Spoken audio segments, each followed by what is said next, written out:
Ассалаумағалейкум баршаларыңызға. Сіздермен бүгін ИП жайында, яғни сізде ИП бар ма, жоқ па, және ИП туралы толық мәліметтерді білуге болады. Оның қашан ашылғандығы, упрощенка ма, или общеустановленный ма, или патент па, сосын қандай кодпен жұмыс жасайтынын білуге болады. Ол үшін сіз былай жазасыз: Гуглға информация об ИП деп жазсаңыз, міне шығады. Мен алдында тексеретін. Содан төмен қарай түсірсеңіз, мынау Пика учет деген сайт бар. Сонымен кіреміз. Мен сонымен қараймын үнемі. Туында көруге болады. Христианский хозяйствода ИП-ны да көруге болады.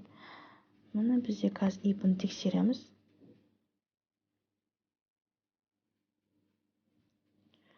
Мына жерге жазамыз, номер иіні жазсаңыз болады. Иіні жазасыз. Міне бұл кісіде ИП бар екен.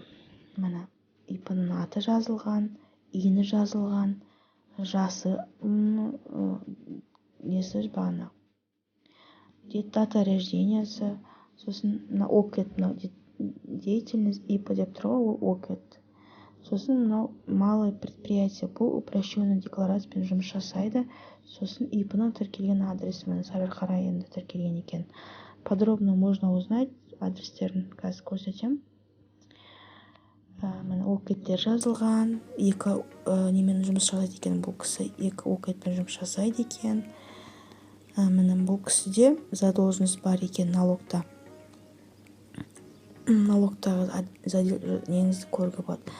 НДС-ке тұрғаны ма, тұрмағаны көруге болады. Мына жерге загрузка болады. Қазір көрсетем, мына жерде загрузка болып жатыр. Тоқтап тұрған болса, мына жерде да деп тұрады. Бізде ИП деп тұрады, да деп тұрады. Мына задолженность болып тұр сізде. По налогам и таможенным платежам деп. Мына жерге кірсеңіз болады, подробность бассаңыз кіреді міне. Источник дохода. Задолженности 13.924 теңге қарыз екен. Ол қарыз не үшін қойылған міне? Бұл кісі осы еместі төлемеген екен. 13.900 теңге. Ол 13.900 теңге.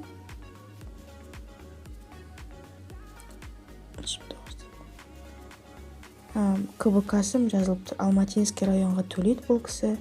КБК-сы 9401. Каспимен төлегенде осы КБК-мен төлейсіз. Осыны төлеу керек бұл кісіге. Қазір шығып көрейік. Осылай көресіздер. Менің каналыма тіркеліп, мені қолдап қойыңыздар. Барлықтарыңыз сау болыңыздар.